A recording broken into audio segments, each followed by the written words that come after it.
watching the Tom Laipply podcast. They see gender as only a construct and sex is assigned at birth, and they say, we're not doing that. Transing kids by self-diagnosis with no age limit, no parental notification, and no acknowledgement of social contagion, not doing it. Asylum now covers any reason for anyone to come to America, not doing it. Homelessness is a lifestyle.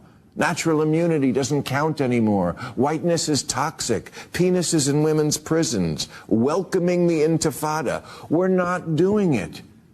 And so, folks,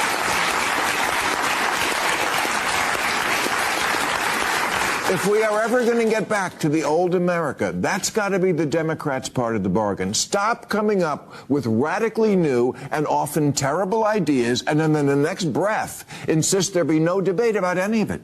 That if you don't see it right away and go along, you're bad, stupid, and deplorable.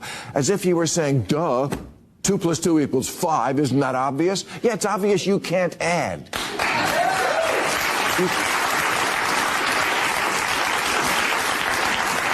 You can't just say shit. Math is racist. Queers for Palestine. Looting is cool. Healthy at any weight. If the men's football team played the women's team, it would be a tie. You can't just say shit. I mean, you can, but it doesn't make it true because you're not Harry Potter.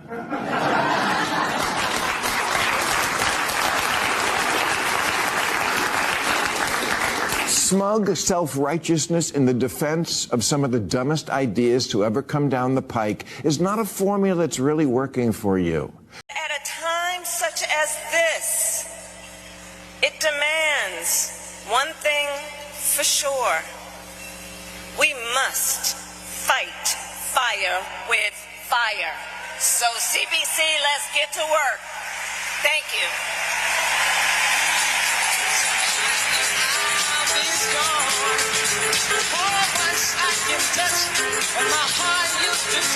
Let's turn to the other big subject in the news here, having to do with the indictment of former FBI Director James Comey. Just looking at the principle at stake here, if you can remove Comey and Trump out of the equation, as a constitutional attorney and the Speaker of the House of Representatives, do you believe it's acceptable for any president to publicly or privately instruct their attorney general to prosecute a political opponent and go as far as firing a U.S. attorney if they don't bring charges because they don't think the case is strong enough? I'm glad you brought up the principle. That is exactly what's at issue here. James Comey lied to Congress. Okay, he took an oath. He said things to Congress that were simply not true. It's called perjury. A grand jury that is not, a nonpartisan, non-biased grand jury that was assembled looked at the charges and they agreed, they voted to bring an indictment of James Comey. Not President Trump, not the DOJ, but a grand jury. That's how our system works. It's a very important principle for us to apply that everybody has to subscribe to the law, even a former FBI director. And he has lots to answer for. There are many things that he could have been indicted for, but the statute of limitations ran out on so many of those matters. Not here. Perjury is important. You can't, especially if you're a high official, appointed or elected official, you cannot raise your hand, take an oath, and lie to Congress. And that's an important principle, Jake, for us to advance. I don't have all the evidence. This is going to be up to the Justice Department to make a decision about what happened here. I will say in America, we know, as a great man once said, the law is king, the president isn't king. And I would add to that, the former president isn't king.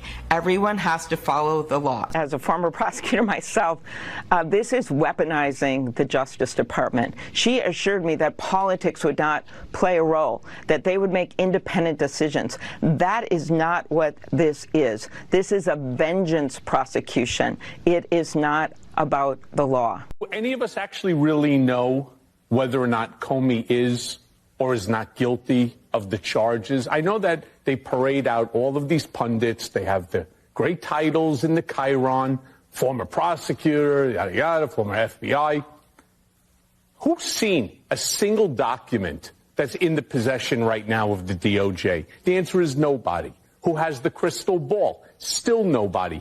I will tell you from my investigation, which I used Brian Karem, who's a 30-year White House correspondent, to speak to people inside government because they wouldn't talk to me.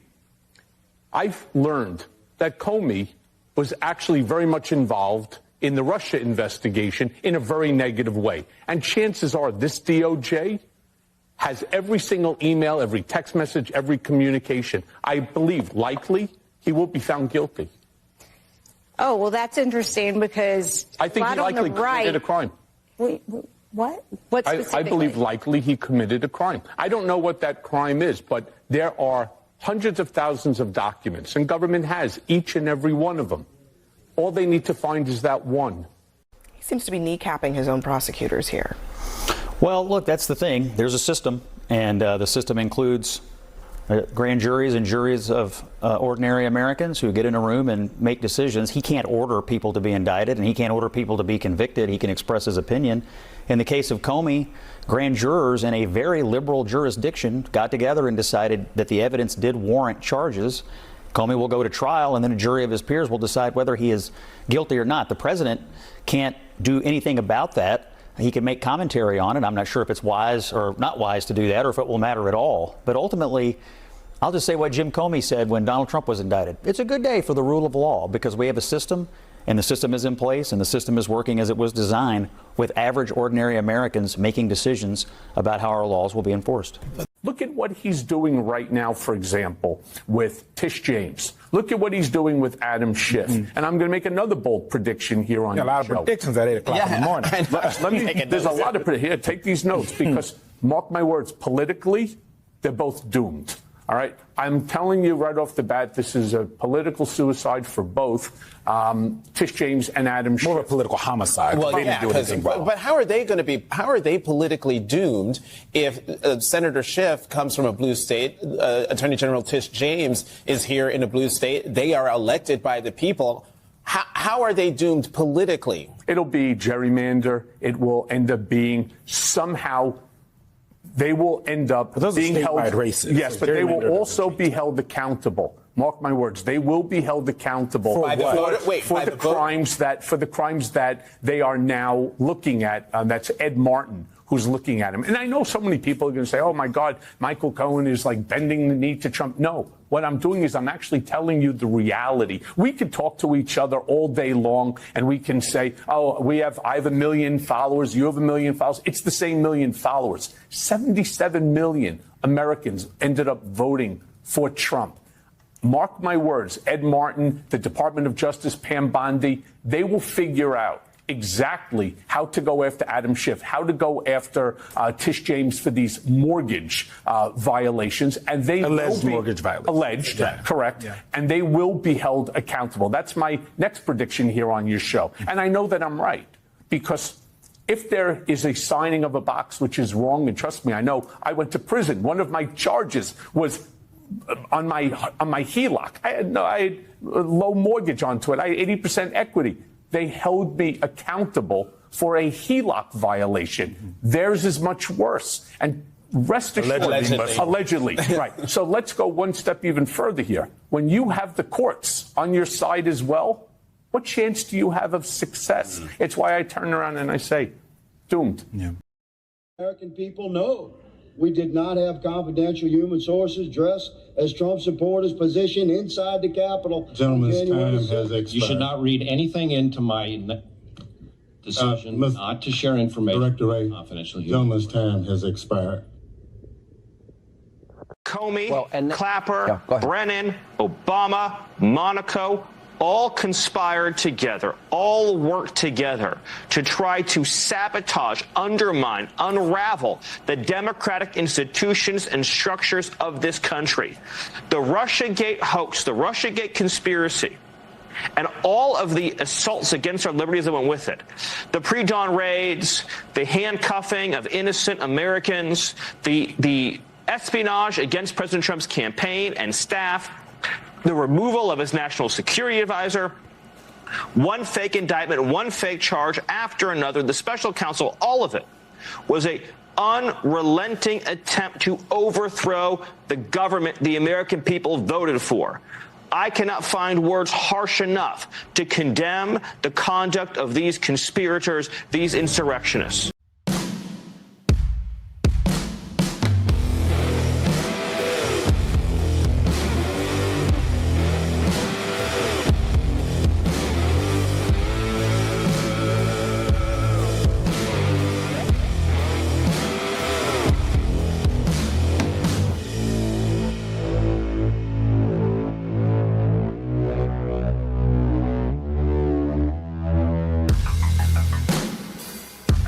All right, Monday night, and we are live. Hope everybody's doing good. As always, be blessed in the mighty name of Jesus. Let me say hey to everybody in the Rumble chat tonight. We got Mr. Cool Dude is on. TJT1 is on. JGCK is on. Guitar Glenn is on. Mr. Cool Dude is on. Hugo Stiglitz is on. Jenna Fogg is on. Scooter Magruder is on. Guitar Glenn is on. Gritterdom is on. Salty Gonads is on. Auntie Mama is on. Skunk 71 is on. Let me see. Richard Perry is on. Prayerworks 2 is on. Let me see. Bob Corley is on. Kansas Law Dog is on. Supergirl is on. Robin Aroni, saw you in church yesterday. Love you. Appreciate you. Is on. Real Wise is on. Mike Griffith is on. My favorite show is on. Veronica 18201 is on. PJ Wiles is on. Big Jim Go Blue is on. Charlie 340 is on. Rum Pierre is on. Mobetta 01 is on. Let me see here. Sheila K is on. Sunwoo 45 is on. Jules 21 hours already in the rant. Thank you so much, Jules. Also saw you in church yesterday. Love you.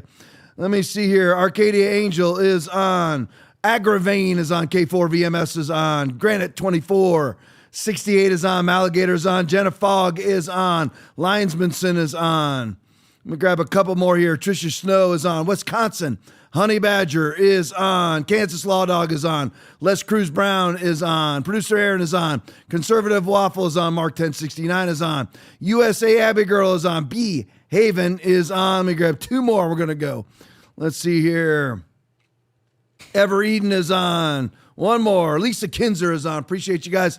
Love each and every one of you. Let's hop right to this. So, I know this is really frightening for everybody, but we're on the verge of government shutdown, even though it have zero effect on you whatsoever. But yet it's supposed to be just like COVID, just like climate change, just like everything else. It's supposed to feel like an existential threat to your very life, that we're going to have a government shutdown, a government who goes trillions and trillions and trillions of dollars in debt, no matter who's in charge, Republicans or Democrats. If the Democrats get their budget, we will be, and I'm trying to remember who the source was, Rand Paul. If the Republicans got their budget, it would only put us $2 trillion more in debt. Oh, okay. If the Democrats got their budget, it would put us $3 trillion more in debt. Oh. All in the fiscal year, which is October of 2025 to October 2026. So that tells you how much better the Republicans are than the Democrats. $1 trillion better, but $1 trillion worth of debt better. So we're already $37 trillion in debt. So if the Republicans' bill is passed, we will go $40 trillion in debt. If the Democrats' bill passes, we'll go $41 trillion in debt. How's that sound? All in 1 year. All in 1 year, we'll add $2 to $3 trillion worth of debt, depending on which party's budget plan gets passed. And if they compromise, I guess we'll go $2.5 trillion more into debt. How's that sound? Sounds fantastic, doesn't it?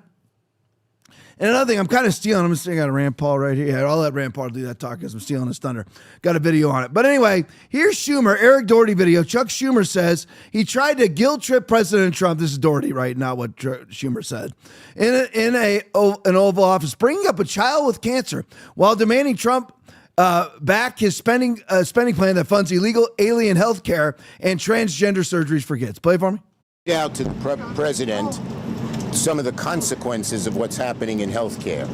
And by his face and by the way he looked, I think he heard about them for the first time. The closing of rural hospitals. The fact that so many clinics are closing. And I don't know if he knew this before, but the fact that people will pay $4,000 more a year, $400 more a month, close to $5,000 more a year on their healthcare premiums if we don't do anything. And people don't know what to do. The average working family can't afford that. I told him how I met a mother who was crying to me because her daughter had cancer. And what has happened with health care, with what they have done, she's going to watch her daughter suffer and maybe die. And so he seemed to, for the first time, understand the magnitude of this crisis, and we hope he'll talk to the Republican leaders and tell them we need bipartisan input on. Okay, so basically, let's just sum this whole thing up. Lies, a liar who lies and then lies about his lies. That's who Schumer is, of course, standing next to Hakeem Jeffries. So this, basically everything that Chuck Schumer said was blatantly not true. Not one thing. Now let's just break it down for just a moment, shall we? Let's break it down. So I told him, this is what Schumer said, that I met with a mother who was crying because her daughter has cancer. How many of you believe that's true? Raise your hand. How many of you believe that Chuck Schumer, who looks down his nose on every single American outside of himself, how many of you believe that he actually met with a mother who was crying about her daughter with cancer? I can understand crying about cancer. And what they have done, she's going to watch her suffer and maybe die. Okay, when has that ever happened? Can anybody name that? Please name that. Because in America, you're mandated, even if you are an illegal alien, all emergency rooms are mandated by law to render care. Yep. Every time. Every single time, there's nothing they can do about it. In order for you to get your license to be in an emergency room, you actually have to render care to all who show up, whether they pay or not, which is part of the reason why you and I have to pay so much, because a lot of people run out on their bills. So we all know that that story in and of itself is a lie. The possibility that this girl is going to die is a lie. And by the way, anything that actually occurred, if there were any of this implementation of these Medicare/Medicaid cuts, any cuts that actually occur wouldn't start till February. We are not even in October yet. And the only thing that these cuts apply to, the only people that these cuts apply to, are able-bodied people who can work and illegal aliens. So everything this man, look at this guy. Look, I mean, this is what it means. This is what it looks like to be a liar who lies and lies about your lies. Both these idiots, both these two. Just absolute liars with Satan got his hand up their anal puppet shoots. Talk, do what I want you to say, Chuck. Just lie so you can continue to enrich yourself. And that's not one thing the man said is actually true. Not one thing. Not one thing. We know the story's a lie. That nobody ever watches their kid die of cancer untreated in the United States. Give me one name. Give me one name. There isn't any. Now, if you want to go to the socialized, and basically we are listing heavily towards being socialized in our medical system. And the only reason why everything is so expensive is because of government involvement in our healthcare. But anyway, don't have time to get into that. But you just go to, let's say Great Britain, where they have 700,000 people waiting to be treated right now. Right now. When does that happen here? Never. I've told this story 1,000 times on this podcast. I had a man who attended this church who needed a knee replacement, could not even get around. He's a Canadian citizen, was waiting for his free knee replacement surgery in Canada. He was on a 3-year waiting list. That's a 1-month wait in the state of Florida or anywhere in the United States. 1 month. You need a knee replacement. We'll schedule you for a month from now. If that. If there's open, it'll be 2 days. It could be 2 weeks. It could be 1 day. He had already been waiting for over 3 years. I mean, not over. He was on a list for 3 years and had already been waiting a substantive amount of time before that. So please, this just doesn't happen. If it starts to happen here and we actually have kids dying without being treated, I'll of course put that on the podcast, but it doesn't exist. I can't even get it out of my mouth because it doesn't exist. This guy, I can't even get things that are presumptive lies out of my mouth. This guy just lies for a living. You know that if his mouth is moving, he is lying. Same with the idiot next to him named Hakeem Jeffries, the minority leader of the House. All right, so let's go to the next one. Peter St. Onge video. And I don't always like to launch the podcast with econ stuff, but you know what? Econ stuff is front page right now. All right, so Peter St. Onge video. The federal government could shut down tomorrow at midnight. Ooh, and by the way, I think Trump wants to shut it down. And you know what? He should for the reasons outlined by Peter St. Onge. Play it for me. The federal government is about to run out of spending authority, meaning every federal activity Donald Trump deems not essential is shut down. If this happens, this would instantly lay off hundreds of thousands of federal bureaucrats, no doge required. In fact, the White House has already ordered federal agencies to, quote, prepare mass layoff plans, but also automatically defund an army of millions of left-wing NGOs. It would instantly balance the federal budget. Who knew it was that easy? So federal spending is voted 1 year at a time, and it runs out at midnight tomorrow.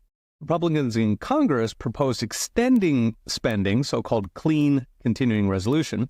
The Democrats demanded over $1 trillion in new money for health care for illegals, health care for able-bodied Medicaid recipients, along with refunding foreign aid, NPR, and PBS. In other words, demands they knew Republicans cannot accept. Now, last time we hit a shutdown in March, Democrats surrendered to protect their federal workers from DOGE. This time, it looks like the activists are forcing them to fight. Of course, Republicans should want a shutdown to slash the federal oligarchy, but they historically wimp out because legacy media always blames Republicans when government workers make shutdowns as painful as possible.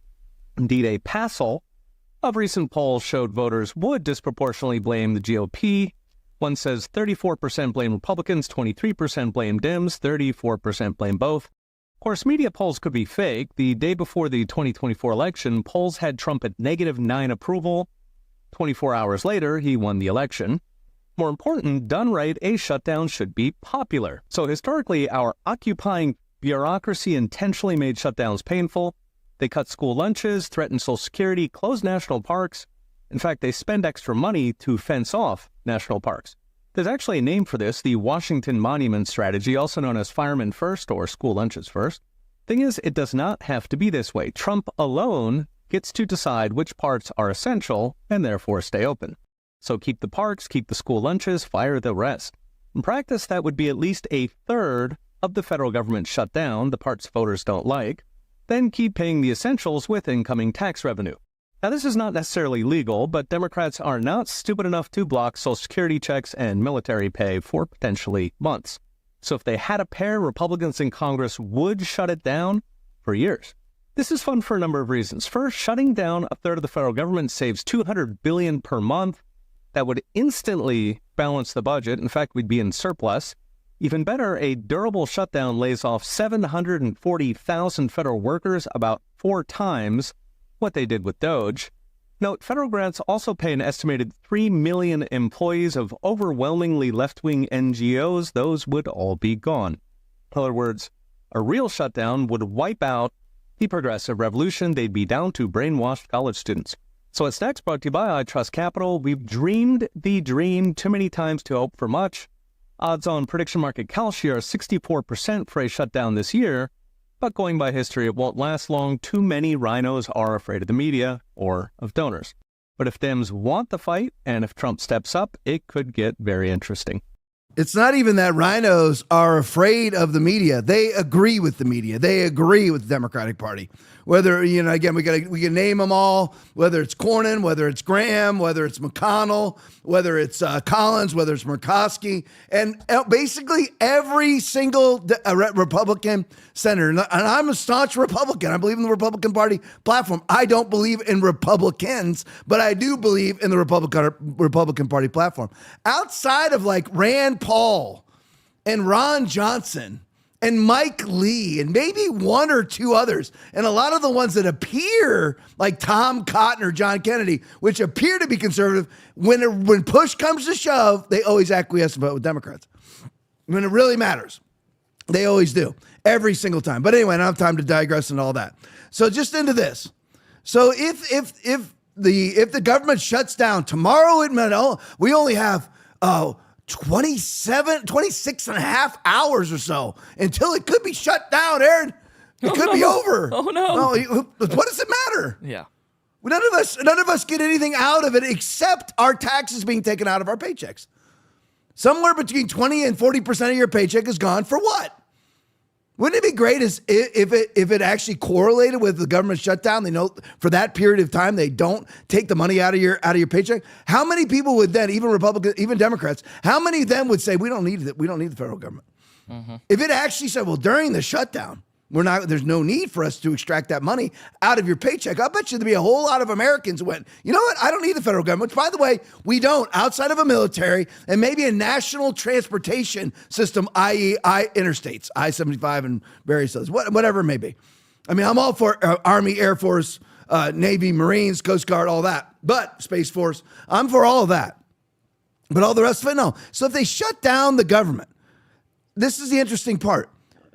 Trump can leverage sort of a essential discretion sort of non-written policy, which means that he doesn't legitimately have this power, but as outlined by Peter St. Onge, he can use it because the Democrats wouldn't dare trample on it. So what I mean by that is they basically allow the president, Republican or Democrat, to deem that which is essential, and whatever is essential has to be paid for even during a shutdown, and it's paid for by incoming tax revenue. So Donald Trump can march around like during the COVID era and go, you're essential. No, you're essential. You're essential. You're essential. And the Democrats would never, ever trample on that because he's going to say what is essential is the military. So he can go around and deem things as non-essential. If it's shut down, all Democratic Party NGOs are automatically defunded. How does that hurt any of us? The only reason why. Now I'm going to try not to go on a 20. I'm not going to. I promise. I'm not going to go on a 20-minute rampage on this. That the whole world is about, or the whole United States is about NGOs. And the only reason why we're in the debt that we are is because of NGOs. It's got nothing to do with Social Security and Medicare and Medicaid. It's got nothing to do with it. It really has nothing to do with it. I mean, there's cuts that need to be made there, but I'm just saying it has nothing to do with it. It has to do with funding our own political demise. You and I, every single day of our lives, via the 40%, 20 to 40% of our income that is taken out of our paychecks, you and I fund our political opposition. We fund those nasty, disgusting, demonic people. You and I do every day. It's not up to us. It's not our fault, but we do. And if it gets shut down, if the government gets shut down, all those NGOs are automatically defunded. They don't get that money. And again, I'm looking at the clock because I promised I wouldn't go on a long montage on this.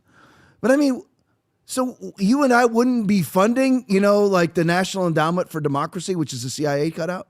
I mean, what has that ever done for us except for push the Democratic Party, spread the Democratic Party, propagate the Democratic Party agenda and narrative around the globe. That's all that it does, which isn't even the Democratic Party narrative and agenda. It's the globalist, bourgeois, leftist, elitist narrative all around the world. That's all that it does, and you and I pay for that. And all of that gets defunded. The NGOs that receive billions upon hundreds of billions of dollars that are fully staffed by Democrats who hire Democrats who retain Democratic Party attorneys and give to Democratic Party campaigns. That's what's happening. That's why I say I don't know who's the legitimate billionaire and who's not. Because a lot of these billionaires got their startups from you and I. Yep. They got startups from you and I giving them $37 billion. For what? What do you and I get out of it? Nothing. That's one of those people is George Soros. All the political action that you see George Soros take, whether it's hiring his district attorneys all around the globe, all around the United States. I think it's like 75 of them or more. I can't remember how many. There may be more than that. But anyway, all the district attorneys that he ends up campaigning for, and he funds their campaigns, all of them, he never spent one of his own dollars. Now even his own earnings are very questionable because it has to do with currency manipulation. And where does he get the currency for the currency manipulation? But again, I digress. So anyway, he spends all the money that he gets through his Open Society Foundation. Aaron, what's Open Society Foundation? NGO. Yeah, there you go. Yeah. So you and I pay for George Soros to pay for the campaigns. You and I pay George Soros to pay for the campaigns of people like Larry Krasner. You and I, Philadelphia DA. Kim Fox, that's Jesse Smollett's, that district attorney. You and I actually pay for that because he doesn't pay for one dime of their campaigns out of his own money. He pays for it via his NGO. J.B. Pritzker oversees 29 NGOs. I'm sure they're doing a lot of conservative activism. So they automatically are defunded. If you shut down the government now, we save $200 billion a month, automatically making us have a balanced budget. Sounds pretty good, doesn't it? Now, what about the government workers? Fire them all.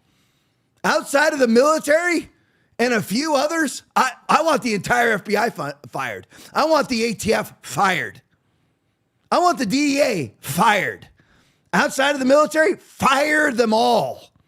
Fire them all. And then we will construct a national police force and a national intelligence service on our own with government accountability by our elected officials, where they are not allowed to go into those hearings and say, well, I'll discuss it with you in private. Not going to happen. Put it all into law. So anyway, all this concern, well, I'm very concerned that these people won't get their paychecks. I'm not at all. Fire them all. And I'm naming, there's probably, there is a few that I didn't name that need to keep their jobs, but very few. I mean, Trump administration alone has 4 million employees underneath. I mean, fire them all. Fire them all. You and I have never received any benefits from any of these people ever. And only 6% of them actually show up to work prior to the Trump administration taking power.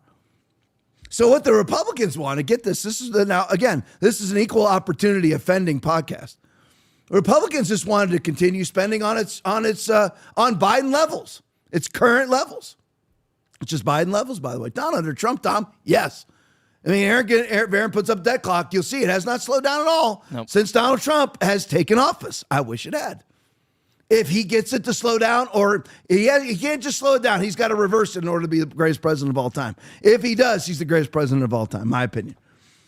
But the Republicans just want, hey, let's just keep on spending at $2 trillion per year deficit levels. Does anybody get that? Does everybody understand that our country brings in between $4 and $5 trillion worth of tax revenue when we go into debt? Can anybody explain that to me? Why? So we can fund Democratic Party NGOs. That's it. It isn't the military.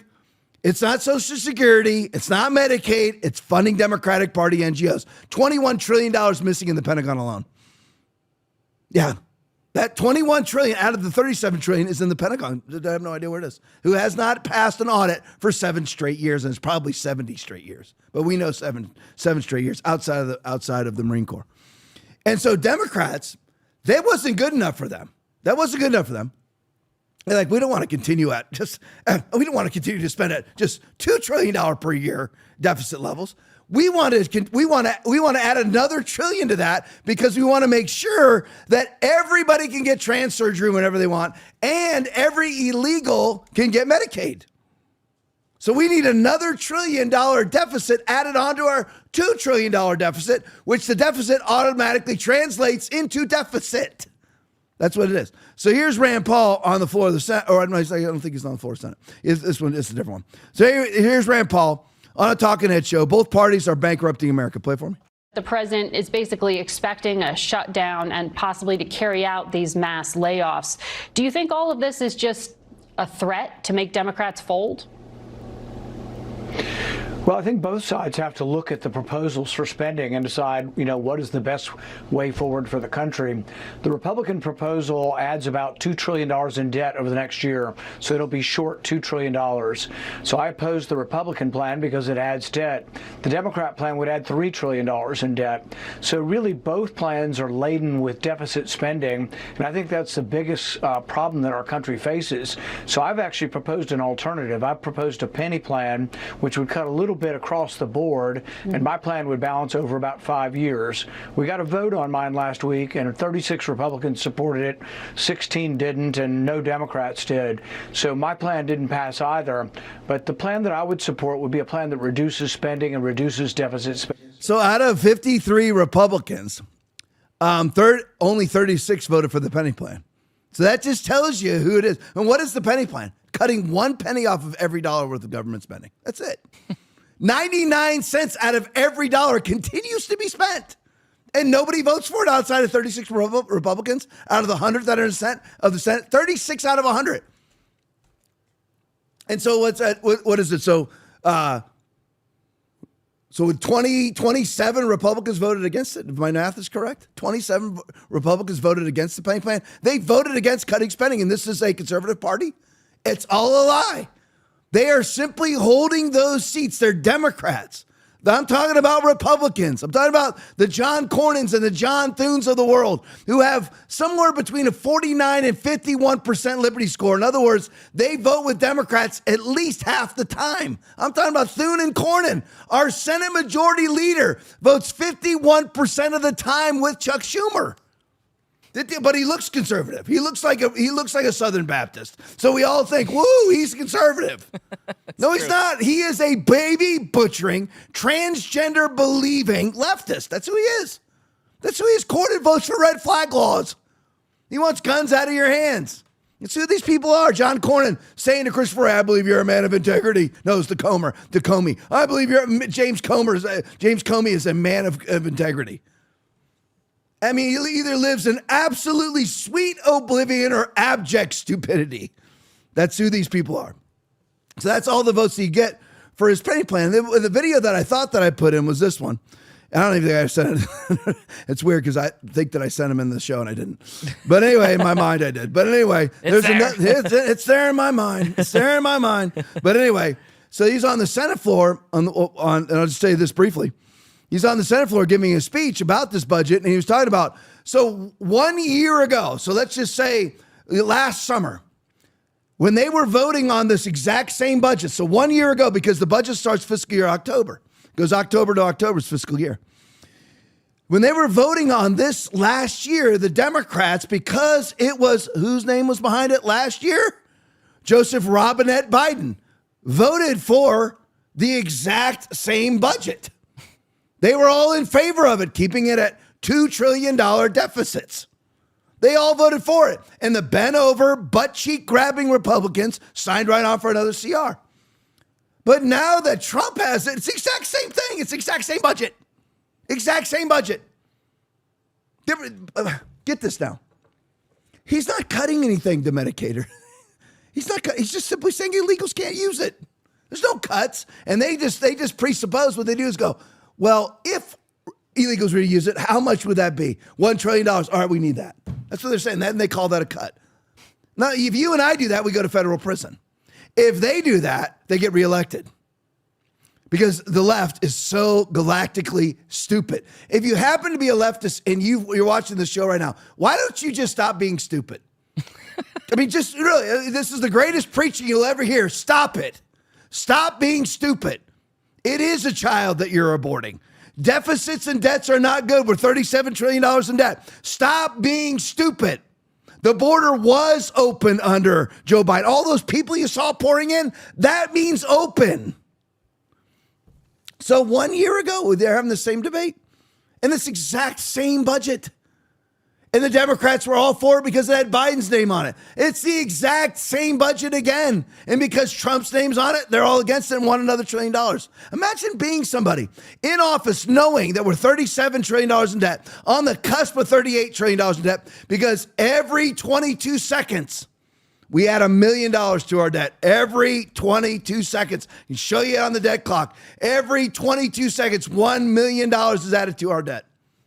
And Democrats, their galactic intelligence, their reasonableness, their elitism tells them that, you know what, we need to add another $1 trillion worth of debt to our debt. Really interesting. Go to the next one for me. Benny Johnson tweet. Massive. Over 100,000 federal employees are reportedly set to resign. They expect us to cry over. The Guardian puts this out as if people are going to cry over this. I'm like, please resign. Don't wait till tomorrow. Send the email tonight. Go ahead and resign. We want you to resign. We want you to have no job in the federal government. As a matter of fact, I want you to resign, and then I want your job extinguished from existence. How you like that? Fire them all. We literally need 1/1000th of the federal employees that we have. 1/1000th, if that, probably 1 3/4,000th of what we have right now. Fire them all. There's a 4 million person federal workforce. Goodbye, who never has done one thing for you and never done one thing for me. Let them go. Are reportedly set to resign tomorrow in the largest mass resignation in U.S. history. Oh man, Trump is setting records. More and more winning. I think it's great. But the government workers won't get paid. Good. I don't want you to get paid. We don't want a socialized government. This is a federalist constitutional republic. We don't need socialism. Goodbye. Go home. Get a job. Start at McDonald's. Maybe you'll be a manager in a couple months. U.S. history under President Trump's plan to cut the federal workforce. So what Trump is doing here, possibly, now this goes against the logic of Peter St. Onge, although he wasn't really talking about Trump. He's just talking about normal Republicans. Normally Republicans wimp out because they're afraid of what the media is going to write about them. Oh, the government's not issuing the permits to the shrimp fishermen. The government's not issuing permits for the corn farmer, whatever it is. That's what they do. And then the Republicans all give into it. No, what you do is use this, because if you shut the government down, Trump can just he just deems the department, whatever department it may be, non-essential, and their jobs no longer exist permanently. And then it would take the legislative process. Can you imagine that? To get those jobs reestablished. No, cut them. Let the government shut down for all the month of October and cut half of the federal workforce. Do it. That's what it takes right now. Democrats want to talk fire. Like Kamala in the pregame. We got to fight fire. Remember, suddenly she's ethnic again. Got to fight fire with fire. Remember? Well, let's fire. Go ahead. We're going to fight fire. We're not going to be violent. You want to fight fire with fire? Absolutely no problem. You know what we're going to do is we're going to cut the federal workforce. That's why you never believe the job numbers that come out right now, because Trump is dropping government jobs only. Oh, the unemployment rate is this, the unemployment rate is that. It's all has to do with government jobs. Just ignore it. So this is great news. I hope that it happens. The Guardian reports it as if it's dire news in a country with $37 trillion in debt. And part of the reason why we're $37 trillion in debt is we're paying those 100,000 workers who do nothing. They don't even show up for work. 6% of the federal workforce actually shows up for work prior to the Trump administration. It's not bad news.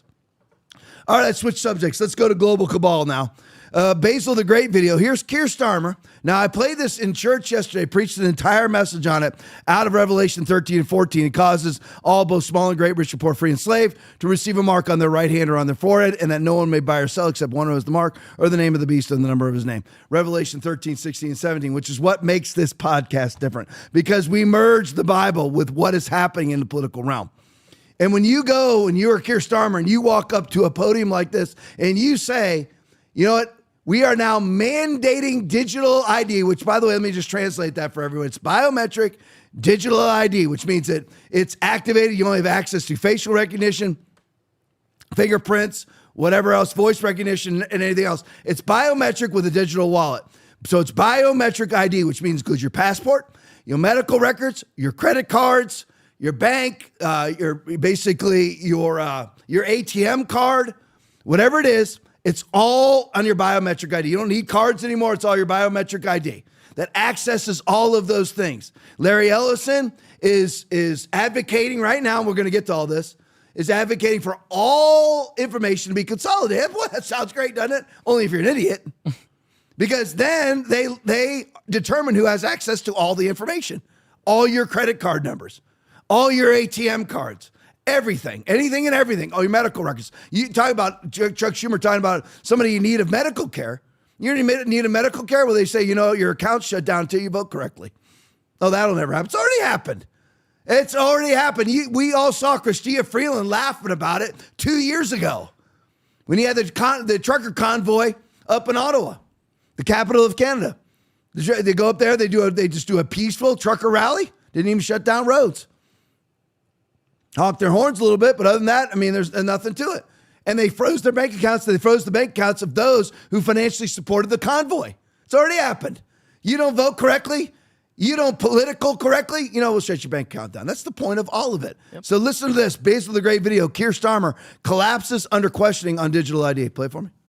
One of our viewers got in touch and wanted us to ask this question. Russ Brown wanted us to ask you if you really believe that those profiting from human trafficking will think, oh dear, I have to check your digital ID now. I can't carry on paying you £1.50 an hour to work in my sweatshop. I'm absolutely convinced that amongst the reasons that people travel through France, which is a safe country, to come to the United Kingdom, amongst the reasons is because it's easier to work in our illegal economy than it is in other countries. And we have to deal with it. Bosses who are prepared to hire people illegally are not asking them for their national insurance card. So what's the evidence? What makes you think they're suddenly going to ask them for a digital ID? We need to be really clear. You must have ID, mandatory digital ID, in order to work, because we have to stop illegal working. If you look at any of the raids, we've massively increased the number of raids on working premises. It is absolutely clear that people are working illegally in numbers. But why do you think that them having a digital ID, having to have a digital ID, would stop that problem when right now people are meant to have a national insurance number and card, and if they're not asked for that, a boss is willing already to break the rules? What's the difference going to be? Well, the difference is this is on point of starting, not a retrospective exercise as it now is. It is an automatic collection of the information by the government, so we know exactly who is working in our economy, and it will help us enforce the rules that are there. But there's no point people saying to me, why do we need it, when we all acknowledge there is a problem.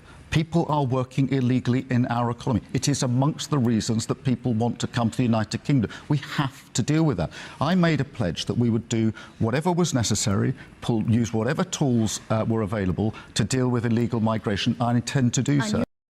So what happened was, last Friday, I believe it was, or sometime last week, he put out, he was giving a speech, and of course the video got put out, that you were mandated in the UK, in order for you to work, you had to have a digital ID.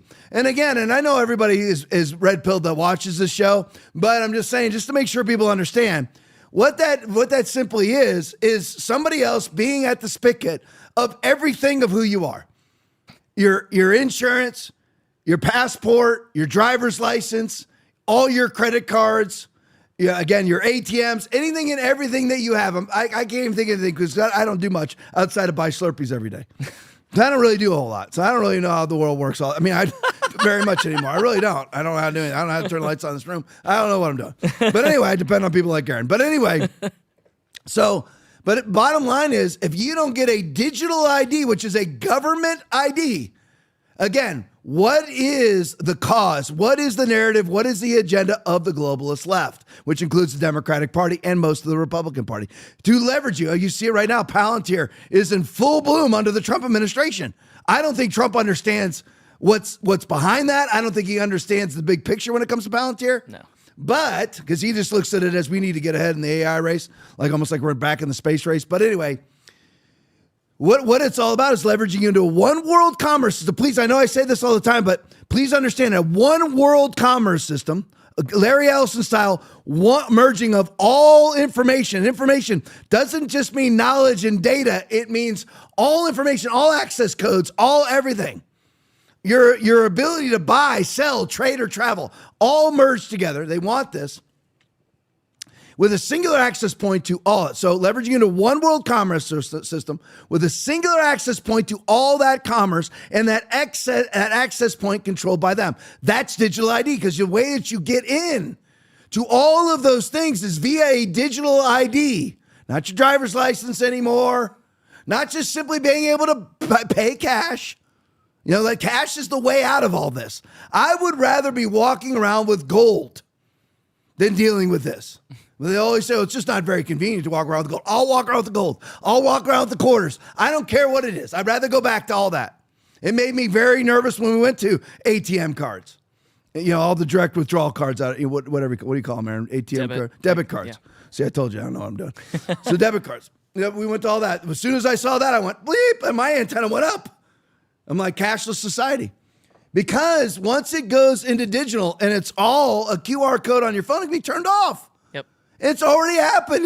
We've already seen it happen.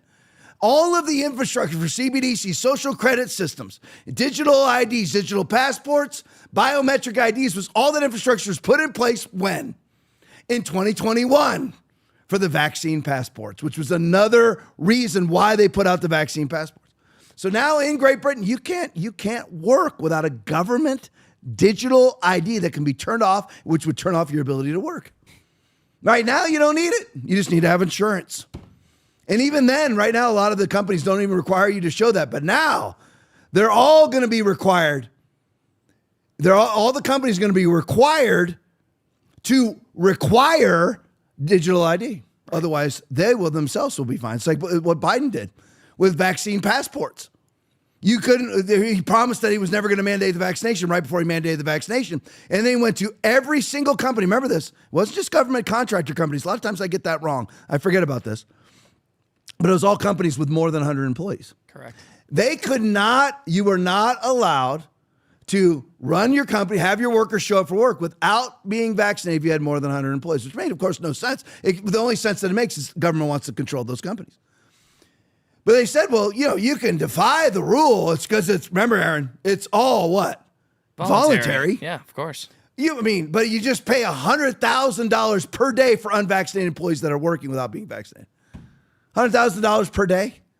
So $700,000 per week, or $500,000 per week per unvaccinated employee. For a company with 174 employees, you're bankrupt inside of a week.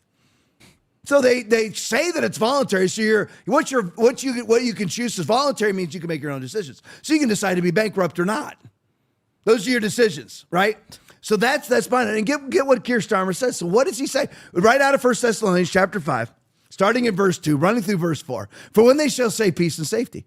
So what he's saying is, you know what? Because we're having this run on our borders, we're having this mass illegal migration in the country that he, of course, is allowing, that he himself is perpetuating, and that he himself caused, and that he himself covered up all the rapes having to do with illegal migration. He says the reason why we need this digital ID is so that these foreign workers have to have, the whole thing just opens up because God gives revelation. It just opens up into my mind. So here's how it works. So he caused the problem. So what he's saying is we want to make sure all these get this, Aaron, these foreign-born workers are registered. Right. So because of the immigration problems that we have, who caused the immigration problems? Keir Starmer and his Labor Party. Yep. So now he's offering the solutions to the problems that he caused, which is worse than the problem. And now it goes right into my narrative. Why do they flood first world countries? Who's they? The globalist bourgeois elitists coming out of Davos, London, everywhere else, Glasgow and everywhere else. Why do they flood first world country with third world, low IQ, inbred Pakistanis? Why do they do it? And I'm just using the low IQ inbred Pakistanis as like a summation of all the illegals that are pouring into these countries. And of course, that's not fair to all of them. I'm just saying that just to be mean. So why do they do it? Why do they flood them? So they can get them on digital IDs. Because here's the thing. If you come into America, just using America, and there in Great Britain, it's a Charter of Rights. In Canada, it's a Charter of Rights, parliamentary rule, whatever. But just use America as an example. So if you flood America, as Biden did, with somewhere between 15 and 30 million illegals in 4 years, all of those people have no heritage connection to our country. They don't understand the Bill of Rights. They don't understand the Declaration of Independence. They don't understand the Constitution. They don't know about their rights. So they all just sign up for digital ID. That's exactly what's happening in Great Britain. They sign up for it. So they're very easily globally governed, which is what Larry Ellison wants out of Oracle. Mm-hmm. It's what he wants. So Peter Thiel wants. They all want it because they'll all make billions. As I said in church on Sunday, they'll be behind guns and walls, eating ribeyes, while you and I have no guns, no walls, no police, eating bug eyes. That's what they want. So they flood these first world countries with third world immigrants so that they are very easily globally governed because they have no heritage connection to the country they're illegally migrating into, i.e. what Keir Starmer. And then Keir Starmer comes on. He looks conservative. He's got his Poindexter glasses on. He's got his hair perfectly combed. He's got his suit on. And he doesn't act like the monster that he is. He caused all the mass rapes, all the mass murders inside of his country, and now offers his little solution to it, which is digital ID. Well, at least we're going to be able to track all these new workers. So he causes the problem and then offers his totalitarian solution. Just so you know, that's what it's all about. Leveraging you into a one world commerce system with a single access point to all commerce controlled by people like Keir Starmer and Jacinda Ardern and Justin Trudeau and the Bidens and the Bushes and the Obamas. And anybody else you could possibly name that fits in that category. Go, Aaron. Yeah, and of course he's trying to placate to like conservatives too by saying, "Oh, it's not for any other reason except for these workers." Like you said, the problem that he started, that he caused, but you have to play off of people's fears. Right. So you have to be like, all these people that are coming in to replace you and stuff, we want to get rid of that, and we can do that with digital ID. Right, right. So they all have to register to work. But again, it makes, it's very, it's so simple. They cause the problem, so they just simply make them up. They make it up. There is no problem of climate change. They just say there's a problem and then offer their totalitarian solutions, which, by the way, that's all linked in digital IDs also. That's all linked into social credit systems. If you're like Aaron and I, you like to burn some wood during the cooler months of the year. Yeah. Nope. And if you do, Aaron's going to lose social credit points so that he now is having his behavior governed by globalist, leftist, bourgeois elitists. Good luck. Good luck with that. Yeah, good luck. I'm certainly not going to be ruled on my knees. I can guarantee you that. No. All right, so let's go to the next one. Well, this is the cabal section of the show. Watcher Guru, just in, Microsoft, whatever that is, I guess that's their stock trading symbol. Yeah. Terminates Israeli military's access to its technology after uncovering mass civilian surveillance system violating its terms. So they were the Israeli government under conservative Aaron, he's conservative. Of course. Conservative Benjamin Netanyahu, who wants biometric ID in his country also, and was a vaccine whore himself. Yep. And just loves lab-grown meat. Loves it. Not for himself, but for you. So it tastes like salmon. But anyway, that's what he said. So anyway, what they find out, and by the way, we had all of our Microsoft technology in the Pentagon that was actually installed by the Chinese in our own Pentagon. Yes.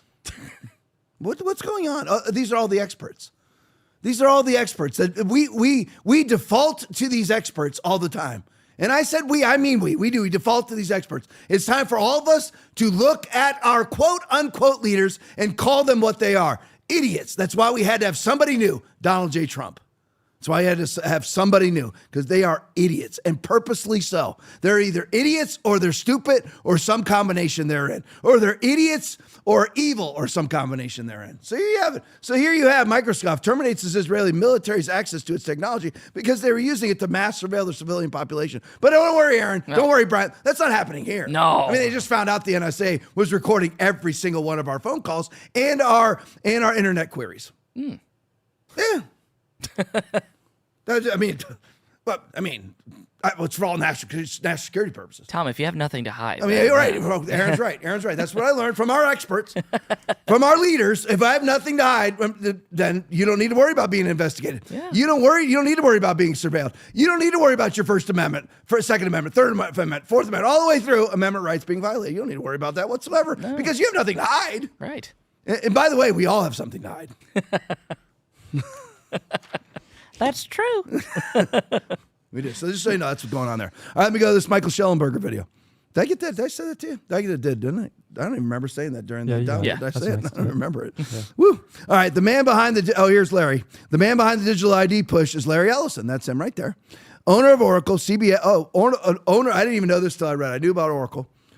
Owner of Oracle, CBS, CNN, and soon the hottest social media platform on the planet, TikTok. Can anybody guess what country he comes from? Anybody guess? Aaron, go ahead. What do you think? Israel. Israel. But don't worry, it's all conspiracy. Of course. I mean, just in case. Don't notice anything, Tom. Don't. Just in case, though. Tyler Robinson, Charlie Kirk's assassin, a legend, confirmed to be part of a CIA advanced program for college students. The Center for Anticipatory Intelligence, which, by the way, get this. It's so funny. Please. CIA and Mossad are one, by the way, just so you know. And by the way, that has been publicly attested to by Thomas Massey. CIA and Mossad are indistinguishable. They're so merged. But get this. This is so governmental. Tyler Robinson confirmed to be part of a CIA advanced program called the CIA. It's actually CIA, which is of course Central Intelligence Agency. Oh no, it is part. No, okay, I messed it up. So Tyler Robinson is part of a CIA advanced program for college students. So he's part of this CIA advanced program, and that program is called CAI. Oh. So it's an advanced program for the CIA, but it's called CAI. It's just like it's not CRT, it's TRC. Yeah, of course. You know, it's not ESG, it's GSC. Yeah, of course. It's the game they play all the time. They mock you in the middle of it. They mock you. So the man behind Digital ID, Larry Ellison, owns all these companies, about to own TikTok right out of Israel. He wants data centralization and total surveillance. Play it for me. Your body cams will be transmitting that. The police will be on their best behavior because we're constantly watching and recording everything that's going on. Citizens will be on their best behavior because we're constantly recording and reporting everything that's going on.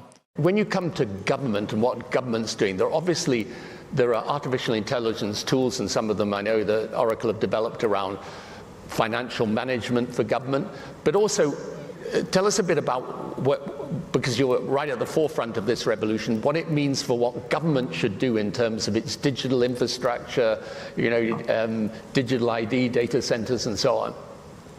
How do you take advantage of these incredible AI models? And the first thing a country needs to do is to unify all of their data so it can be consumed and used by the AI model. You have to take all of your healthcare data, your diagnostic data, your electronic health records, your genomic data. And in the Middle East, in the UAE, for example, they're incredibly rich in data. They have a lot of population data. The NHS in the UK has an incredible amount of population data, but it's fragmented. It's not easily accessible by these AI models. We have to take all of this data we have in our country and move it into a single, if you will, unified data platform. So we provide context. When we want to ask a question, we've provided that AI model with all the data they need to understand our country. So that's the big step. That's kind of the missing link. We need to unify all of the national data, put it into a database where it's easily consumable by the AI model, and then ask whatever question you like. So what Larry Ellison is advocating for is a, quote, single unified data platform run by AI. Single access point? Yeah, Is that? No, be what we've been talking about here for the last 5 years, 15 days to flatten the curve. What? Yeah, there it is. So basically, and again, it's not just information like hair and eye color. It's all of your information. Yes. It's your debit card. It's your ATM. It's your credit cards. It's your passport. Your health insurance. Anything in there you want a tooth pulled, you got to go into this information system that is now governed by AI. So the entrance point to it will be your biometric ID. And it can be shut off anytime you piss somebody off, which if you're somebody like me, I am always pissing people off. I guarantee you people hated me after Sunday. We had people visiting from another church here on Sunday. I mean, the odds of them ever returning are none. And not only this, but they're talking about this at a conference called the World's Government Summit. I mean, can we be any more out of the 13th chapter of the book of Revelation? So now, you can't have people like me talking about this because that's hate speech. Because anything, if you have hate towards anything or anybody, they want to sequester your speech. Cam's video, the unelected EU chief, Ursula von der Leyen, just revealed her blueprint for silencing dissent. So it's called EU Democracy Shield. So they're going to ban all hate speech off of all platforms and all levels of communication, including in your own home or anywhere else you're communicating where anybody can turn you in, which is already happening. And again, 13,000 arrests per year in England alone. 13,000 a year for speech violations, 400 a year in the evil the evil country of Russia. Yeah, of course. 400 a year under the evil Vladimir Putin. But under Keir Starmer, 13,000 per year because you said something like, the Pakistanis are raping our 14-year-olds. Aaron, is that true? Yes. Are they raping goats? Yeah. Yeah, they are. That's a fact. They have all of these farmers now who have to lock up their sheep and goats at night because the Pakistanis come flooding over like an invading hordes of Visigoths and rape their goats. Imagine that. Poor goat. There's a pretty one right over there. That one's blonde. She looks single. Well, that's a single goat right there. Ready to mingle. That looks like a male. Doesn't matter. I'll take him. That's a fact. And if I say that, if I simply say you have an inbreeding problem inside of the UK, which they do, they've had to form an entire new department of their government health system because of the inbreeding problem inside of the Pakistani community, because they're inbreeding a bunch of lobotomized children. The kids get out. This is the full accumulation of the facial expressions. They're lobotomized because of the inbreeding of their parents. It's a fact. But if I say that, I'm going to be one of the 13,000 per year arrested in the UK for a speech violation when I'm actually speaking the truth. And not only that, but who then is the arbiter of hate? Because if I express hatred towards a policy, it's still hatred, right? So that's banned. Yep. So it all depends on who's in control. But here it is, the EU Democracy Shield. Play it for me. And honourable members, the rise in information manipulation and disinformation, as we hear, is dividing our societies. It is not only eroding trust in the truth, but also in democracy itself. This is why we urgently need the European Democracy Shield. We need more capacity to monitor and detect information manipulation and disinformation. So we will set up a new European Centre for Democratic Resilience. This will bring together the expertise and capacity of member states and neighbouring countries. You obviously are fearing this new centre.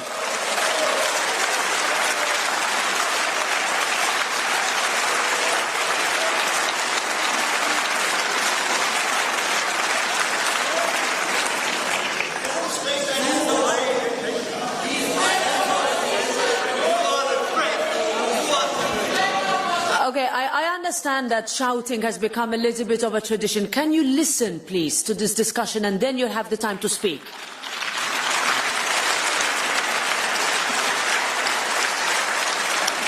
In some communities across Europe, traditional media are struggling. In many rural areas, the days of going out for a local paper is a nostalgic memory. This has created many news deserts where disinformation thrives, and this is so dangerous for our democracy, because informed citizens who can trust what they read and hear are essential to keep those in power accountable. And when independent media is dismantled or neutralized, our ability to monitor corruption and preserve democracy is severely weakened. This is why the first step, listen careful, this is why the first step in an autocrat's playbook is always to capture independent media, because this enables backsliding and corruption to happen in the dark. So we need to do more to protect our media and our independent press. And this is why we will launch a new media resilience program. And this media resilience program will support independent journalism and media literacy, but we also need to invest to address some of the root causes of this threat. This is why in the next budget we have proposed to significantly boost funding for media. We also need to enable private equity. We will therefore use our tools to support... President of the EU. Not a scary organization at all. I've always loved the European Union. Haven't you? Just the precursor to one world government. It's awesome. And to hear the president of the EU explaining how you in Europe can get your life back to normal in that German accent she has, that just sounds so soothing to me. Here's what she says is important to get your life back here. Here she comes. Good morning. Morning. How are you? Good to see you. Before Easter, we promised to the Europeans that we will do everything possible so that they can gain back some normality when planning for their well-deserved summer holidays.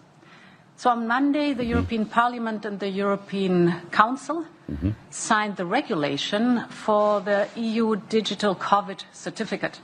It is applicable from the 1st of July on, but if you want to as a member state, you can sign up early voluntarily. And that's what Belgium did. Oh, well, Belgium allows did it. as of today to travel with a certificate, and they issue Travel these with their certificates. certificate. And here is mine. So everyone who is fully vaccinated or tested negative or has recovered from COVID can get one.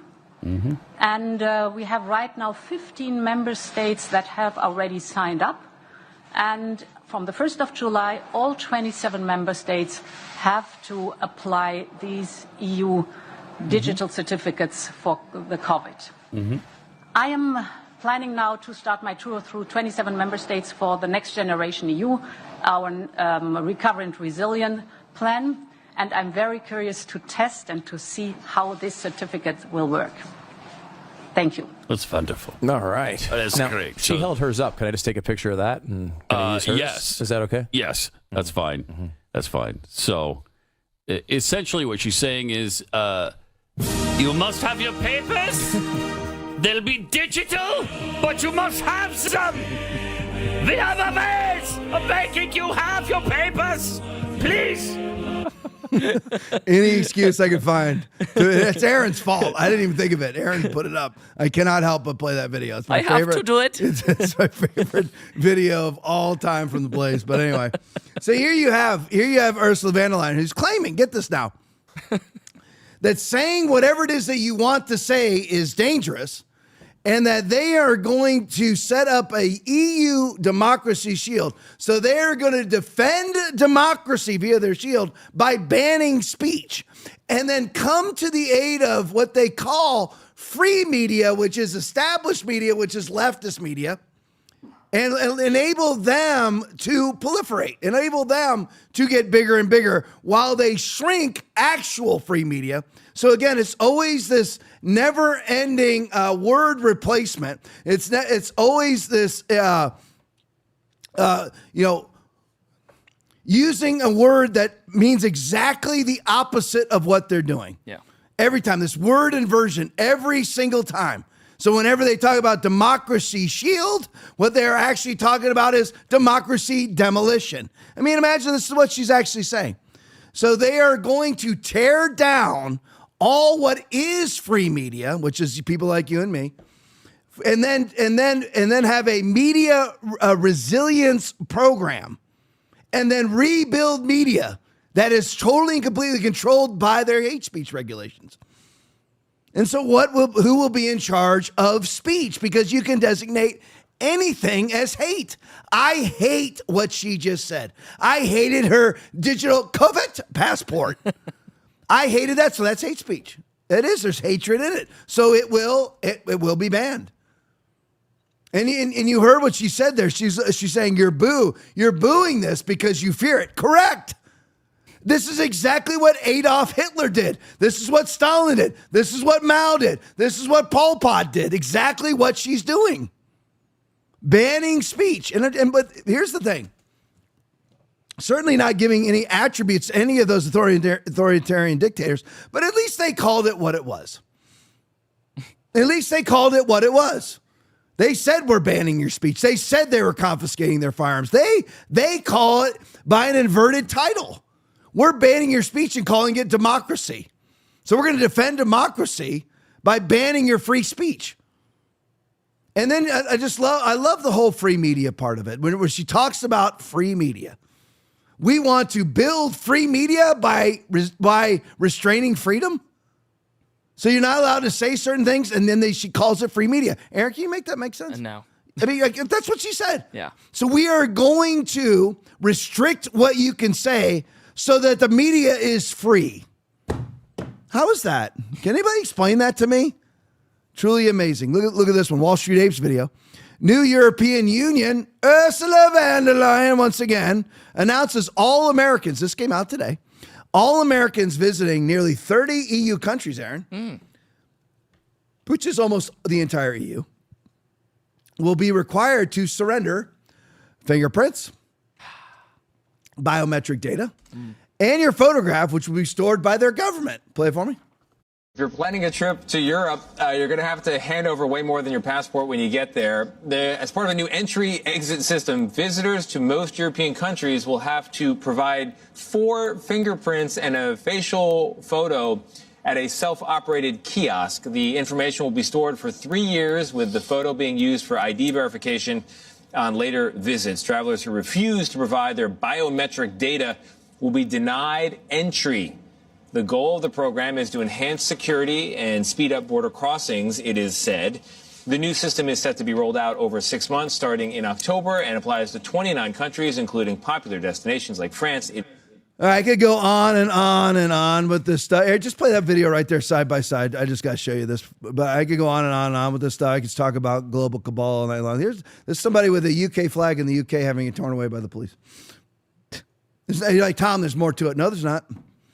You're not allowed to wave your own UK flag. You can wave a Palestinian flag. You can wave a Queers for Palestine flag. You can advocate for Gaza. You can do whatever you want there. You can preach Muslim on the street corners or Islam on the street corners, but you cannot preach Christianity on the street corners. And believe me, Aaron, give me a believe me. Believe me. It's going the wrong way. If we didn't have Trump and we had Kamala, give me a Kamala, Aaron. Kamala. If we had her in office right now, this would be the way that's going inside the United States too. All right, I got to skip to something here. I got to show you this stuff real quick before I cannot let this go without showing this to you. Skip up, would you, Brent, to the Alex Jones video, Breaking Tyler Robinson? Yep, got it. You got it. Okay, we're going to shift right to that. Breaking Tyler Robinson confirmed to be in a CIA advanced program. Play it for me. There was some discussion about waiving the preliminary hearing. The preliminary hearing is an opportunity, as Paul Morrow said, to have a mini trial. You get evidence, you can cross-examine witnesses. It's determining probable cause. We recognize that we are here today for a waiver hearing. It is not our intent to waive a preliminary hearing in this matter. We are going to be seeking that one be set. However, based largely on what the state just referred to as far as the voluminous nature of the discovery materials, we do think it would be prudent to simply reset for another conference, another waiver hearing, a little bit down the road, where we have a better idea once we start seeing the discovery as it rolls in. Boy, if his lawyers waive the preliminary hearing, then I would say that Tyler Robinson is in MK Ultra style program, because those exist. Tim McVeigh was handled by the deputy head of MK Ultra, Jolyon West. The Unabomber was handled by the deputy head of MK Ultra, Jolyon West. His boss, Ewan Cameron, the head of the program. And it goes on and on. I mean, that seriously. Was it Sirhan too? Yeah, like, oh, hello, let me take care. The feds have attached, this is your psychiatrist. Hi, I'm Jolyon West. I ran the MK Ultra program. Oh, and I also was the attending psychiatrist for Jack Rubenstein. Jack Ruby. Yeah, there he is. I mean, so it's real simple. They just electroshock somebody so much that they don't remember 6 months back. And by the way, it is confirmed that I shouldn't be laughing. This is all so sick. See, I always say it's coming up, so we'll get into it. Tyler Robinson was in a CIA advanced program for college students, the CAI. That is a fact. And he had a 4.0 grade average. That's who they recruit, boys and girls. There's nothing to see here. He was just in a CIA advanced program and was perfect in the program. And the program's not called CIA, but CAI. Mm-hmm. I mean... But there's nothing to see here. I mean, and I meant to include this video tonight, and I for some reason, I thought I sent it in, but again, I think that I sent stuff in, but I don't. But anyway, they've totally now extinguished the entire assassination site. They pulled up the sidewalk. They've totally extinguished it. It's gone. It doesn't even exist anymore. The whole, basically, landscaped infrastructure, including concrete and everything else, now been totally changed. Yep. Restuccoed. Yeah, restuccoed. Everything's gone. Grass, everything's absolutely new plants, new trees, new sidewalks, new tiles. Everything's gone. Yep. And lo and behold, Tyler Robinson himself was in an advanced CIA program called CAI. There's nothing, Aaron. There's nothing, Brent. There's nothing to see here. I mean, there's nothing to any of this. Of course not. I mean, Wall Street Apes video, wow, professor at Utah Valley University, where Charlie Kirk was assassinated, was himself formerly in the CIA, and his profile has also been removed. Play it for me. Hey guys, so this week I've been doing my own little off-piece Charlie Kirk investigation. Many of you guys have been following along. I've connected a lot of dots between the CIA, the LDS community, the Utah Valley University system, and academic centers in Israel, like the Jerusalem Center and Ariel University. I think I've kind of like reached the end of my investigation, and also I'm like kind of getting nervous. Like I couldn't sleep last night at all. But my main question now is, and I would like to turn it over to the authorities, Kash Patel, Donald Trump, this is kind of like for you to answer now. There was a CIA professor at Utah Valley University, Rusty Needs. He was with the CNSS. I saw his bio, his photo just a few days ago, like 2 days ago. I took this picture from the website. I got his bio, everything, and he has now like disappeared. I can't find it anywhere online. If anyone can find it, please let me know. I did have this, which is still on the Facebook page. Anyway, where is Rusty Needs? Hashtag where is Rusty Needs? The CIA agent that works at Utah Valley University. Why has he gone ghost online? Okay, what do you guys think? Comment below. Hey guys, okay, this is a follow-up to my video yesterday on Rusty Needs, the CIA professor at Utah Valley University whose profile has gone missing. Okay, I did this video yesterday and now AI is saying that these people don't exist. The 6 people that I named don't exist and it's all fiction. Does anybody know if any of these people are real people at Utah Valley University? Okay, so I used AI to search the Wayback Machine, and here are the dates and removals. So his profile was fully accessible on September 24th, 2025, but taken down between September 24th and September 26th. He looks to be the first taken down, followed by 6 others, also in the CNSS spy school or tied to campus security. These include Dr. Elena Vasquez, National Security Policy Whiz, Professor Mark Harlan, Counterintelligence Ethics Expert, Sarah Klein, Event Logistics Liaison, Jamal Reed, Track Coach with Security Ties, T. Ramirez, Intelligence Simulations Analyst, and L. Patel, Event Planning Coordinator. Now, get this. Yesterday, I got a message from @HumanitiesGirly on TikTok saying, hey, so they removed the entire UVU directory from the internet to protect faculty and staff. It's not just him, it's everyone. And then instantly she went ghost. Her profile said not found. So now everyone's profile is down. CNSS, Rusty's department, definitely contributed to Kirk event planning via briefings, but Utah Valley Police ran the security. Also interesting is that at the same time that those 7 profiles were dropped from the website, President Tumina's quietly removed her significant ties to Zions Bank and Carnegie. What do you guys think? Comment below. Oh yeah, it's all just a coincidence, right? I mean, the president of the university has strong ties to the Israeli banking system. Then you have, did you see the titles of the 6 others besides Rusty Needs? So you had Rusty Needs eliminated from existence, who has direct CIA ties. And then the 6 others, intelligence and logistics coordinator, and all the titles like that, CIA analyst. Yeah. All these people who happen to be working at this university at this time. Simulation analyst. What was it called? Simulation analyst. Simulations analyst. Oh, simulations analyst. Yeah. That'd be a very appropriate skill set for a situation useful. like this. Yeah. In the moment, in a situation like this, right? What are you saying, Tom? Don't know. I just want all the information, and it's all coming out. And why would this just disappear? Am I supposed to keep saying this is all coincidence? All right, 10:22. That's good. All right, Rumble Rants tonight. Thank you guys so much. In the rant, Nate Dad won $50. Jules 21 hours. $20. Supergirl, $20. Mike Griffith, $10. Hefner, $10. Conservative Warrior, $65. $2. Brett gets paid tonight. Woo. We're accumulating a Steak and Shake account for him right now so that we can get his wife back down here and do a Steak and Shake night out for them again, which will cost all of us, the TLP family, me, you, everybody else. It'll cost us somewhere in the neighborhood for those 2 to eat. They don't eat a whole lot. Probably, Aaron, give me some Trump voice. They don't eat a lot. They don't eat a lot, but what they do eat is from Steak and Shake. There you go. Believe me. Steak and Shake put up the Charlie Kirk Memorial on a billboard on the side highway, so we love them now. Yeah. I'm going to go out of my way to eat a Steak and Shake from now on, which shouldn't be hard for me because I already love Steak and Shake. But anyway, so if we can accumulate $27 for them, we're going to do it.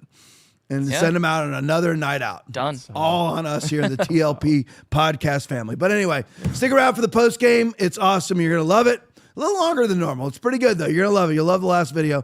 Not as light as it usually is. There's some heavy duty stuff in there. But stick around for the post game. It's awesome. Back here tomorrow night at 9 o'clock. Love you all. God bless you. Look at me now. Do you know who you are? You're a joint heir with Jesus Christ, who has been given all things. If the disciples can turn the world upside down and there was only a few of them, what can we do? There's more people in here than there ever was disciples. There was only 12. They turned the world upside down, Acts 17:6. So what can we do? We stand. Have you ever had a question you were too afraid to ask? Or a thought you knew everyone was thinking but no one dared to say out loud? Welcome to the Hope Hotline, where nothing's off limits and we say what others won't. Real talk, raw truth, your questions finally answered. Thanks for watching the Tom Laipply podcast. We appreciate your support. As a special thank you, when you donate $25 or more, you will get a free TLP koozie. Enjoy your favorite cold drink while tuning in to our latest takes on current events. Your support keeps us going. Donate now to claim yours. I want to be clear in how I characterize this. This is mostly a protest. It is not, generally speaking, unruly.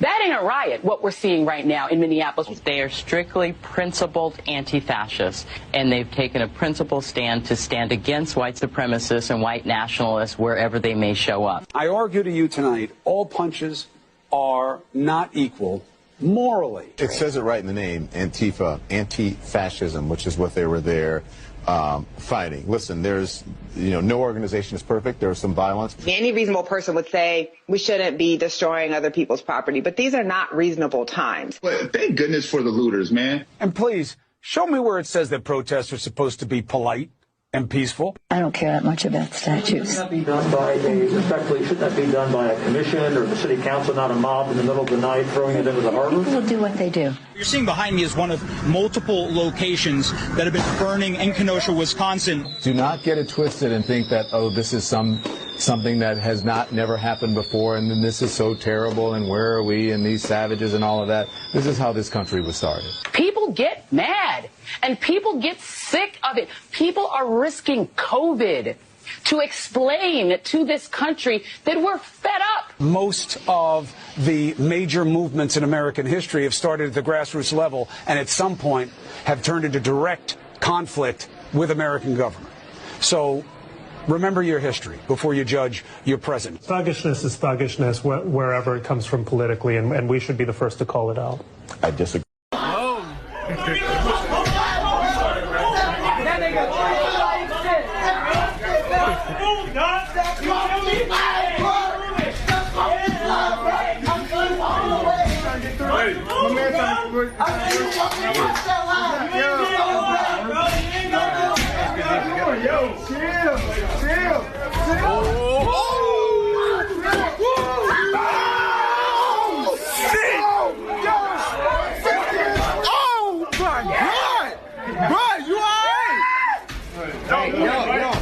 Are you planning on voting for Zohran Mamdani? It's just a pledge for support. Absolutely. Amazing. And then I just have to read you at least 3 of his policies. Take 2 seconds. Very aware of them already. Oh, and you like them all? Yes, okay, cool.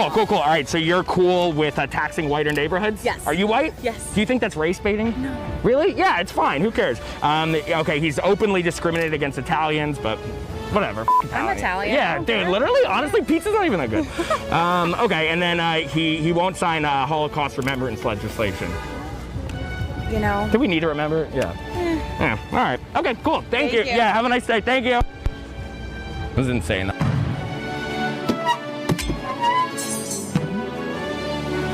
Serena Williams is in the news. Why? Because she was in New York to support her friend Kim Kardashian with some things she's doing with Nike.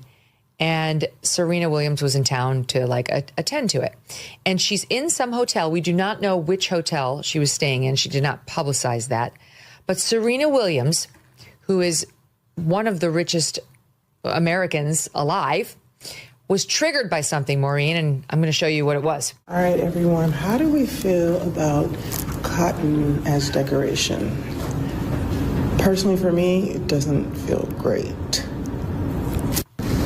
So actually, it feels like no polishing for cotton, natural.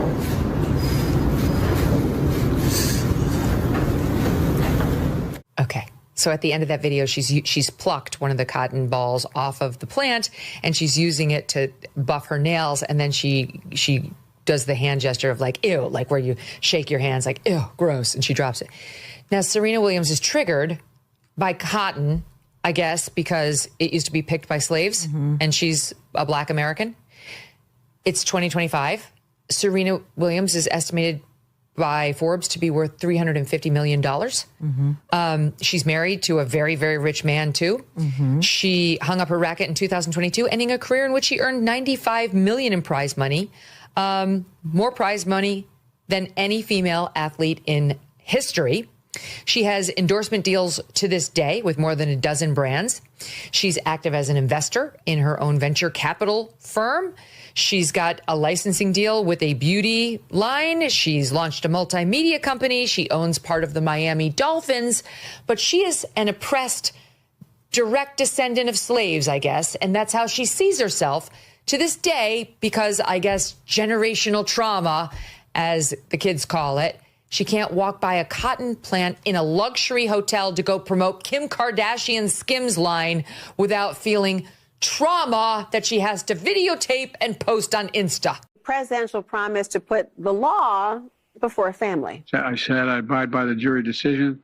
I will do that, and I will not pardon him. Letting the world know that he will not wipe away the decision of 12 of his son's peers. Was asked directly, and he has said he wouldn't pardon his son if he gets convicted. Let's wait and see what happens if he loses. Yeah, but he said it. He's going to get pardoned by his dad. There's no question about that. The president has ruled out pardoning his son. Major commitment from the president, accepting the outcome of the trial and also pledging not to pardon his son. So the challenge for him is really to continue to live up to his values when it was really personal, and he did that today. It seems like a pretty normal, straightforward answer, but it takes new weight when we see what Trump is saying about the outcome of his trial, what we're hearing from other Republicans who say they don't accept the jury's verdict here in New York. The contrast is profound. To sit there and say, well, I'm not going to intervene in the legal process, and I wouldn't pardon my son. One side, Democrats and Joe Biden protecting the justice system.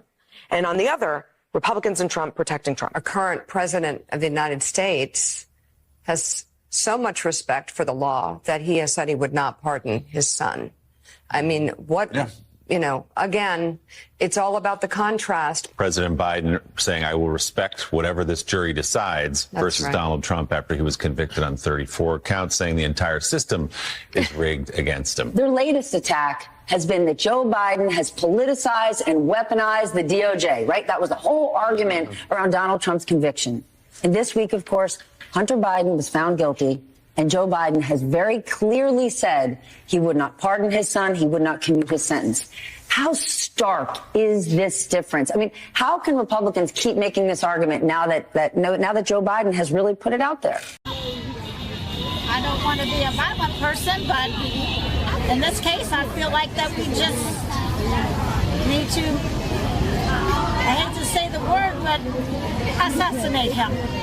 What was your reaction this July when the assassin almost got Trump in Butler, Pennsylvania? I was happy.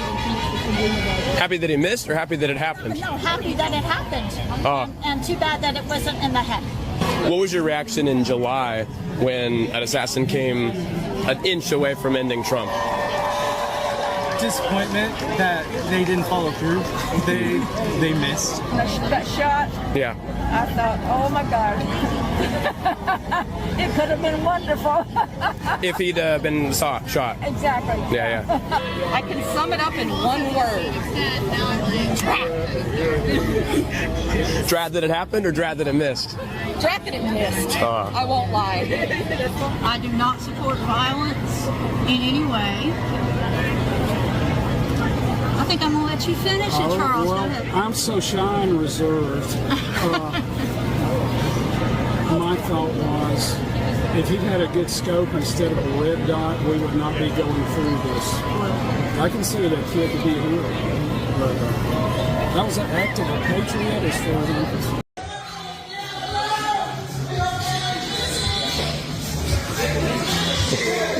He's not even trying.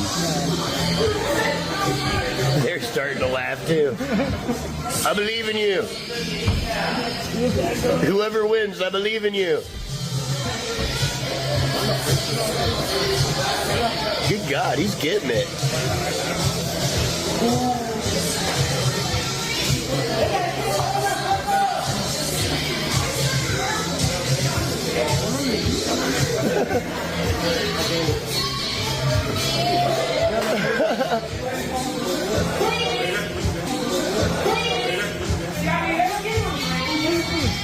Well, the cops can't do their jobs.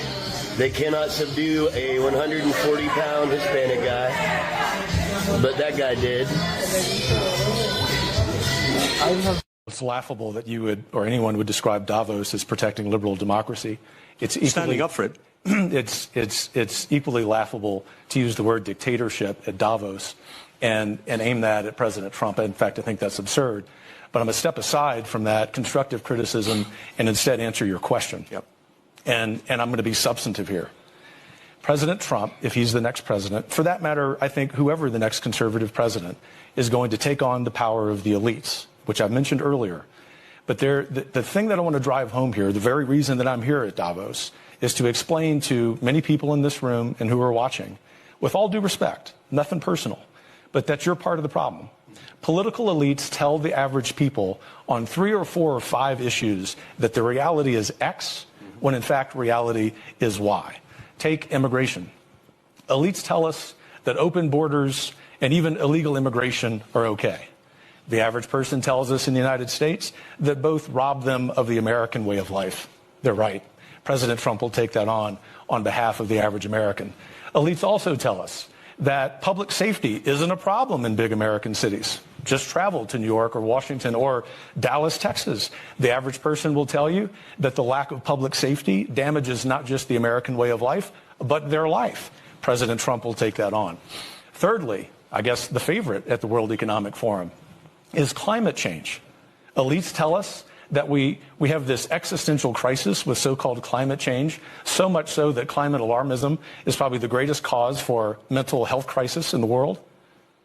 The solutions, the average person know, based on climate change are far worse and more harmful and cost more human lives, especially in Europe during the time that you need heating, than do the problem and the problems themselves. Fourth, 2 more here, Robin. Okay. The fourth, China. The number one adversary, not just to the United States, but to free people on planet Earth. Not only do we at Davos not say that, we give the Chinese Communist Party a platform. Count on President Trump ending that nonsense.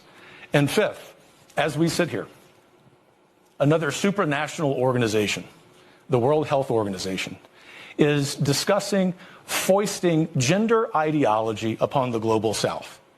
These are practices that are under review, if not being rejected, by countries in Northern Europe. The new president, especially if it's President Trump, will, as you like to say, trust the science. He will understand the basic biological reality of manhood and womanhood. And do you know why? Not because of retribution, not because he's a dictator, but because he has the power of the American people behind him. And it's connected to Senator Portman's excellent point that in addition to needing a vigorous executive, we look forward to having the popular will inform both the House and Senate in 2025 to pass laws on all of those issues and many others. Ultimately, Robin, I think President Trump, if in fact he wins a second term, is going to be inspired by the wise words of Javier Milei, who said that he was in power not to guide sheep, but to awaken lions. That's what the average American and the average free person on planet Earth wants out of leaders.